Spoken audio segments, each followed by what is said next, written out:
Hello everyone, this is D. Shah welcoming you to the Chance Educate. Today I am going to take English Grammar of class 9 and the topic is Subject Verb Concord. Already I have explained part 1 and 2 of this topic, Subject Verb Concord. Today I am going to teach you part 3 of this lesson. So let's begin this lesson. I will start from rule number 13. You just say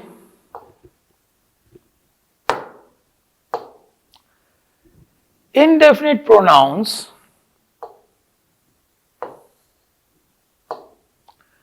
like each, either, neither, everyone,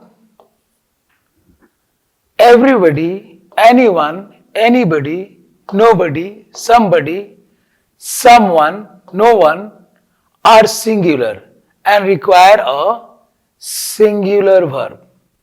Indefinite pronouns जो कि each, either, neither, everyone, everybody, anyone, anybody, nobody, somebody, someone, no one, ये singular है. These are singular and they require a singular verb. ये singular pronoun है and basically indefinite है. Indefinite का मतलब जो specific नहीं है. This is not specific. जो ये words आपको दिख रहा है ये specific नहीं है. Each means हर एक, मतलब कोई particular कोई व्यक्ति के बारे में चर्चा नहीं हो रहा है, ठीक है, particular कोई नंबर के बारे में चर्चा नहीं हो रहा है, बल्कि indefinite pronouns के बारे में हम बात कर रहे हैं और ये सिंगुलर होता है और जो ये सिंगुलर जब ये सिंगुलर होता है तो इसमें सिंगुलर वर्ब लगाया जाता है. An indefinite pronoun does not refer to any specific person, thing or amount. तो जैसा कि मैंने बताया कि indefinite pronoun जो होता है कोई स्पेसिफिक पर्सन या चीज या कोई अमाउंट से रिलेटेड नहीं होता है. ये indefinite का मतलब होता है एक्चुअली uncertain, uncertain. और जो स्पेसिफिक होता है उसको certain बोला जाता है. So these are indefinite pronoun. इसीलिए क्या होता है ये कोई स्पेसिफिक पर्सन या थिंग या कोई अमाउंट से रिलेटेड नहीं होता है. It is not related to any specific person, thing or amount. Specific मतलब certain. It is uncertain or not definite. So ये definite नहीं होता है. Indefinite pronouns जो होते हैं ये definite नहीं होते हैं बल्कि uncertain होता है. ये word से मालूम हो जाता है indefinite, which is not definite. Okay. Now you see all. जहां all वाली बात आती है, we are talking about all. जैसे there is a class of students. So if an instruction is given to them, it refers to all of them. Okay, so it's not a specific. All मतलब सभी लोग. All means सभी लोग. It's not a specific. जैसे कोई खास किसी व्यक्ति के बारे में बात नहीं हो रहा है बल्कि सभी के बारे में बात हो रही है. Another. Another means दूसरा कोई. दूसरा कोई भी ये जो शब्द है this is not a specific. Any. Anybody, कोई भी, anyone, ये भी इसका मतलब भी कोई भी होता है. Any मतलब कुछ भी, anything, कुछ भी, each का मतलब हर एक होता है. Everybody, everyone, सब लोग, everybody, everyone का मतलब होता है सब लोग. Everything, सारे चीज. तो ये क्या बताता है? कोई स्पेसिफिक कोई चीज या कोई पर्सन का चर्चा नहीं कर रहा है, ठीक है, इसीलिए ये इंडेफिनिट हुआ. Few, many, nobody, none, one, several, some, somebody, someone etcetera are indefinite pronouns. तो ये सब इंडेफिनिट प्रोनाउंस है कि कोई खास व्यक्ति या कोई खास चीज के बारे में हम चर्चा नहीं कर रहे हैं. ये all these words which you see before you, these are pronouns and they are indefinite pronouns and they show uncertainty मतलब क्या, कोई सर्टेन चीज या कोई सर्टेन व्यक्ति के बारे में हम इन शब्दों को लेकर चर्चा नहीं करते हैं, इसलिए ये इंडेफिनेट है। Okay, let's move to the next slide. For example, you just see the example, all of them were crying. सारे जो लोग थे रो रहे थे। ऑल ऑफ देम, जितने भी लोग प्रेजेंट थे वो सारे रो रहे थे। We are talking about all, we are not talking about any specific person, so we are talking all of the persons, all of the people. Okay, none is happy this days, तो all of them मतलब ये बहुत सारे लोगों की बात हो रही है, इसीलिए यहां प्लूरल वर्ब लगा है, यहां प्लूरल वर्ब वेयर लगा हुआ है, क्योंकि सारे लोगों के बारे में बात कर रहे हैं। All is plural. Okay, none is happy this days, none means कोई भी नहीं, कोई भी आजकल खुश नहीं है। So we are talking about none. तो नन क्या है, सिंगुलर है और सिंगुलर के साथ इज लगा हुआ है। Some were very much please, बहुत सारे लोग हैं, उसमें से some people were very much pleased, तो इससे संख्या बढ़ा, एक से ज्यादा है, इसलिए यहां वेर लगा है, plural verb. Anyone can do it, anyone कोई भी एक की बात हो रही है, तो यहां भी आप देख पा रहे हैं कोई भी एक का बात हो रही है, एनीवन, तो this refers to singular. Few of them join the party, few of them बहुत सारे लोग हैं, उसमें से कुछ लोग, ठीक है, बहुत सारे लोगों के है, लेकिन उसमें से कुछ लोग जो है वही पार्टी ज्वाइन किए हैं। एवरीवन इज हैप्पी, एवरीवन हर कोई खुश है, मतलब जितने लोग हैं हर कोई खुश है। Everyone is singular and we are using singular verb over here is. Someone is happy, someone कोई एक खुश है, या ये भी समवन क्या है, इट रिफर्स टू सिंगुलर, इसीलिए इसका साथ इज लगा हुआ है। Someone is shouting, no one is listening, कोई भी सुन नहीं रहा है, कोई भी व्यक्ति, क्लास में बहुत सारे बच्चे हैं लेकिन कोई सुन नहीं रहे हैं, तो इसीलिए सिंगुलर है, इसीलिए इसका साथ इज लगा हुआ है। There is nothing to eat, कुछ भी खाने को नहीं है, so this refers to singular and that's why is used over there. Okay, next, so these are the examples. Now come to rule number 14। Rule number 14 देखेंगे, countable nouns. Countable nouns किसको बोलते हैं? Countable nouns are those nouns which can be counted. Countable nouns उसको बोलते हैं, उस संज्ञा को बोलते हैं, उस शब्दों को बोलते हैं जिसको हम गिन सकते हैं, जिसको काउंट कर सकते हैं, उसी को हम लोग काउंटेबल नाउन्स बोलते हैं। फॉर एग्जाम्पल देखिए, persons, animals, eatables, fruits, vegetables, snacks, sweets etcetera, things के बारे में दे दिया गया है, तो this we can count them. Girls, person में जैसे girls we can count them, boys also we can count them, man we can count them, women, baby, all these we can count them, that's why these are called countable nouns. Dog, mouse, goose, parrot, peacock, these are the names of animals which can be counted. Mango, sandwich, cake, tomato, peanuts, these are the things which we can count. These are the names of eatables, fruits है, vegetables है, snacks है, sweets है, और दूसरे चीज है जिसको हम लोग काउंट कर सकते हैं। सैंडविच को भी काउंट कर सकते हैं, मैंगो को भी कर सकते हैं, केक को भी कर सकते हैं, टोमेटो को भी काउंट कर सकते हैं, कितने टोमेटो है बास्केट में, how many tomatoes are there in the basket, we can count them. Peanuts also we can count them. तो eatables, these are eatables, okay.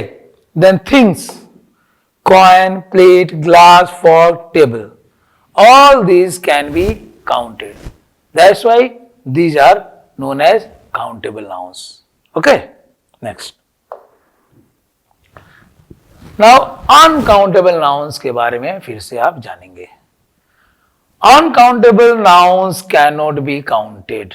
पहले ही बता दिया था before I this slide, the last before the last slide I have already explained what are uncountable nouns. So uncountable nouns cannot be counted. Countable nouns की जब हम बात कर रहे हैं, काउंटेबल नाउन्स की अभी हम चर्चा किए हैं जिसको हम काउंट कर सकते हैं। तो दो प्रकार के नाउन्स होते हैं। There are two kinds of nouns, countable nouns and uncountable nouns. तो इससे पहले हम लोग चर्चा किए थे इनडेफिनेट प्रोनाउंस का। तो अब आ जाइए काउंटेबल नाउन्स की तरफ। और काउंटेबल नाउन्स हो गया है, अब अनकाउंटेबल नाउन्स को ध्यान से देखिए। तो काउंटेबल नाउन्स क्या होता है? जो कि हम काउंट कर सकते हैं। But uncountable nouns are those which cannot be counted. They are the names for abstract ideas. Countable noun, uncountable nouns क्या होते हैं? ये एब्स्ट्रैक्ट आइडियाज से रिलेटेड होते हैं, एब्स्ट्रैक्ट कॉन्सेप्ट्स और qualities of the objects that cannot be counted. तो हाँ, आप क्वालिटी को काउंट कर सकते हैं क्या? Can you count quality? Quality of a thing cannot be counted. अच्छा है, बुरा है, ये काउंट हो सकता है? That cannot be counted, that can be measured. Okay, that's why these are uncountable nouns, names of abstract ideas, concepts or qualities of the objects. They cannot be counted. Next, you see the example, liquids. Liquids में milk है, water है, oil है, juice है, petrol, kerosene. They cannot be counted. Liquids cannot be counted. They can be measured. 1 liter, 2 liter, 3 liter, 100 ml, 5 ml, 10 ml. They can be measured, but they cannot be counted. Gases, oxygen, LPG, nitrogen. The gases also cannot be counted. They can be measured. 1 kg, 5 kg, 10 kg, like that. It can be measured. Okay. Languages, English, French, Chinese. They also cannot be counted. जहाँ भाषा की बात है, भाषा को भी हम लोग काउंट नहीं कर सकते हैं। English, French, Chinese. All these are the names of languages which cannot be counted. Then there are natural things, rain, wind, sunlight, weather, etc. ये सबको हम लोग काउंट नहीं कर सकते हैं. They cannot be counted. States of being like sleep, stress, childhood, all these cannot be counted. Subjects such as astronomy, psychology, mathematics, all these cannot be counted. Then there are emotions, anger, happiness. ये सबको भी हम count नहीं कर सकते हैं. That's why these are the examples of uncountable nouns. Next, uncountable nouns use singular verbs. One thing you must remember, that uncountable nouns always takes singular verb with them. Uncountable nouns always use singular verb. Okay, for example, her jewelry is designed by a well-known celebrity. Her jewelry. और jewellery क्या है? Uncountable nouns है. और uncountable nouns के साथ क्या use किया गया है? Singular verbs. इज क्या है? This is a singular verb. In the same way the furniture is in bad condition. Furniture also can not be counted and that's why it takes singular verb that is. Okay, the furniture was in bad condition बोल सकते हैं. तो was क्या है? That is also singular verb, but it refers to past tense. Happiness is the way to success. Happiness ये क्या है? Abstract ideas को denote करते हैं. This is denoting an abstract idea, and it's a noun, and it is basically an abstract noun. So this also cannot be counted. Okay, so singular verb is used. Is used over there. The luggage is too heavy. Luggage also cannot be counted. This is an uncountable noun, and with it singular verb is used. There is some water in the bottle. Bottle में थोड़ा सा पानी है. So this bottle of water can be measured, but it cannot be counted. That's why singular verb is used over there. Next, When the subject consists of one of plural noun, the verb is singular. जब subject में one of plus plural noun आएगा, one of एक शब्द आएगा और उसके साथ plural noun रहेगा तो वर्ब सिंगुलर हो जाएगा. For example, one of the boys was dancing. बहुत सारे लड़के हैं, उसमें से एक लड़का नाच रहा था. So we are relating to one, that's why singular verb was is used over here. One of the women was talking. There are so many women and out of them one of the women was talking. So we are relating to one of the women. Okay, that's why was is used as a singular verb. Okay. One of the students was quarreling. ढेर सारे बच्चे थे, उसमें से एक बच्चा क्या कर रहा था? झगड़ा कर रहा था. So it relates to one singular. That's why was is used. यहां पहले ही लिखा हुआ है when the subject consists of one plus plural noun. सब सब्जेक्ट में one of plus plural noun रहेगा, the verb is singular. तो यहां देख रहे हैं नाउन प्लूरल हो कोई बात नहीं है, लेकिन जहां वन ऑफ लग गया है तो the verb which is used that is singular. One of my friends is a musician. ढेर सारे म्यूजिशियन है जिसमें मेरे एक दोस्त म्यूजिशियन है. So I am relating to one that specific person, one of my friends. तो यहां सिंगुलर है, यह सिंगुलर वर्ब लगेगा. ढेर सारे दोस्त हैं, यहां देखिए यहां प्लूरल नाउन है, स्टूडेंट्स है, फ्रेंड्स है, ठीक है, बॉयज है. तो इसमें ये सब नाउन्स जो है प्लूरल लगा वुमेन को छोड़कर. ठीक है, तो एक म्यूजिशियन की हम बात कर रहे हैं, एक वुमेन की बात कर रहे हैं. ढेर सारे यहां ये होगा वन ऑफ द वुमेन. ठीक है, ढेर सारे औरतें हैं, उसमें से एक औरत. ठीक है, तो one of my friends is a musician. ढेर सारे म्यूजिशियंस में एक ढेर सारे लोग हैं, उसमें से जो मेरा एक फ्रेंड है वो म्यूजिशियन है. स्पेसिफिकली एक आदमी के बारे में बात कर रहे हैं, तो यहां इज लगेगा सिंगुलर वर्ब, क्योंकि one of plus plural noun, one of plus plural noun का यूज हुआ है. Friends, shirt, one of my shirt is torn.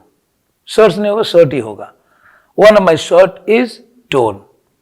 One of my aunt plays hockey. Singular verb का यूज हुआ है. ठीक है, तो one of plus plural noun अगर लगता है तो जो उसका वर्ब यूज होगा वो सिंगुलर होगा. Okay, next. Here and there is followed by singular verb or plural verb depending on the subject after it in the sentence. So see here, these words here and there is always followed by a singular or plural verb depending on the subject after it in the sentence. वो subject के ऊपर depend करता है, उसके बाद कैसा subject है, जो सब्जेक्ट के बारे में बात कर रहे हैं, सब्जेक्ट सिंगुलर है, प्लूरल है, क्या है, उसके ऊपर डिपेंड करता है, और तब जाकर हियर एंड देयर वहां यूज होता है.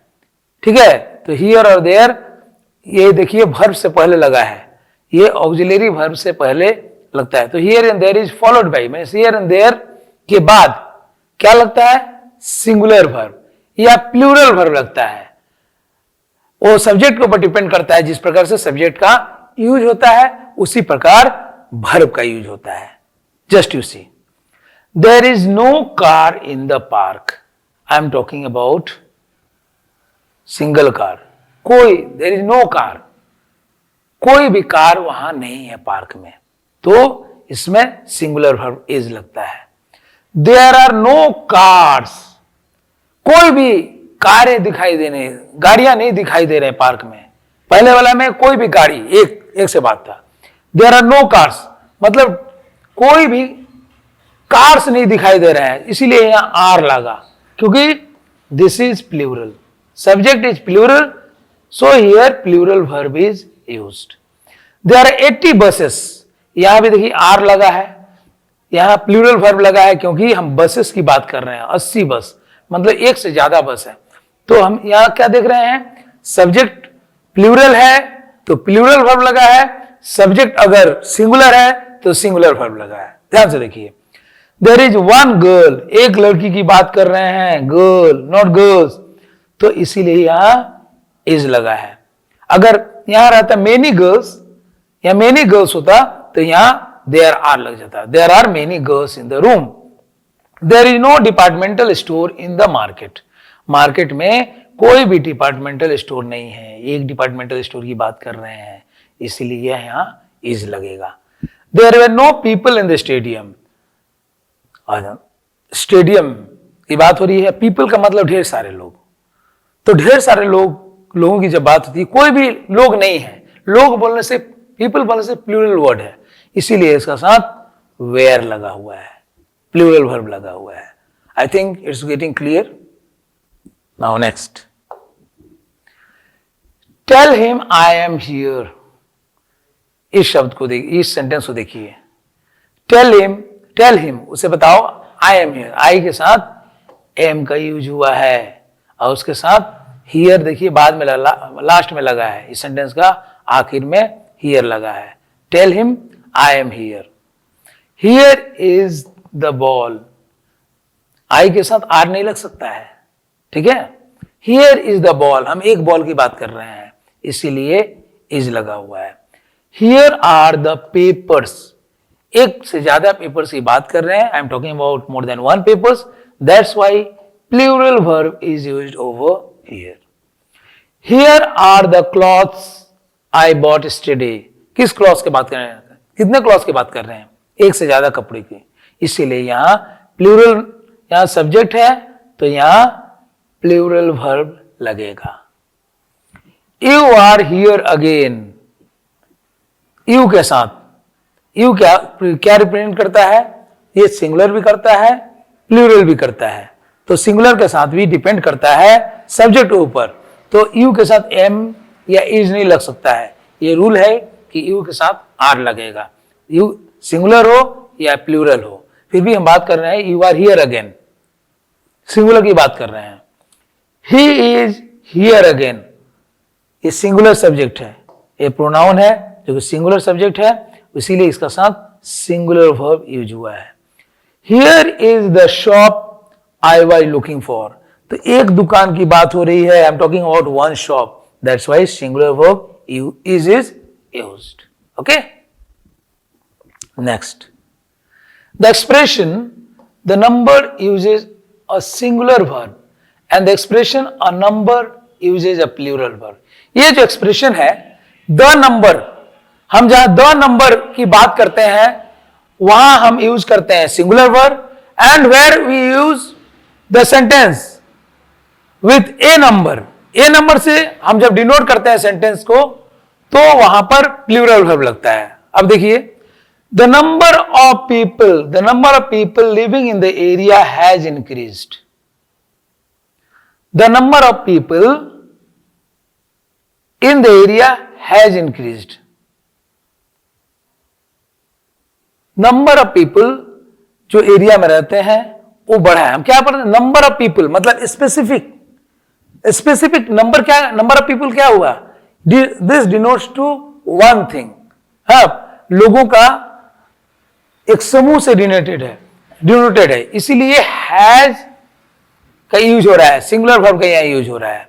The number of people who are writing the exam today is larger than yesterday, number of people मतलब एक ग्रुप, एक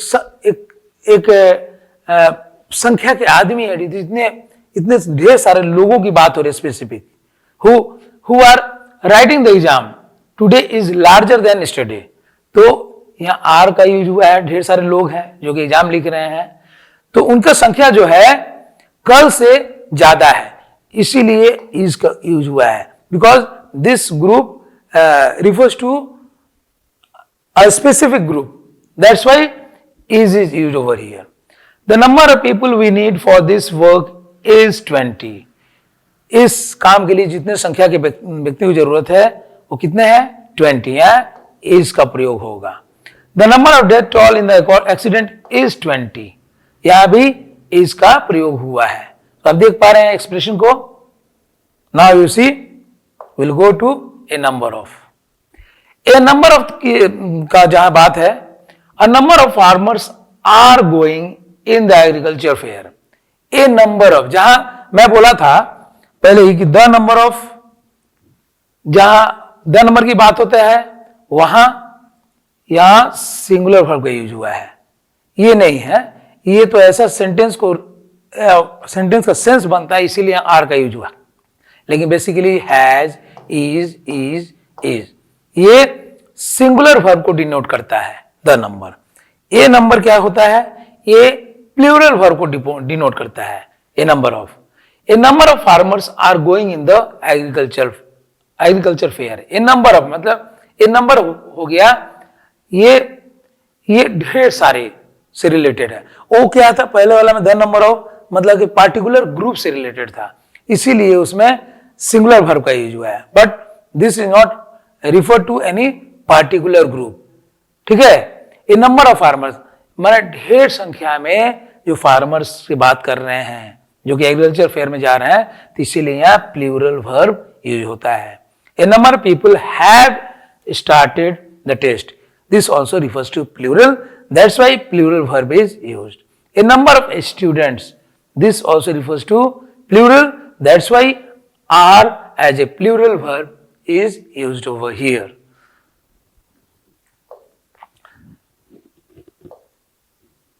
So that's all for today, my dear students. I'll come with part 4 of the lesson, the next part of this lesson in the next class. Thank you. Goodbye.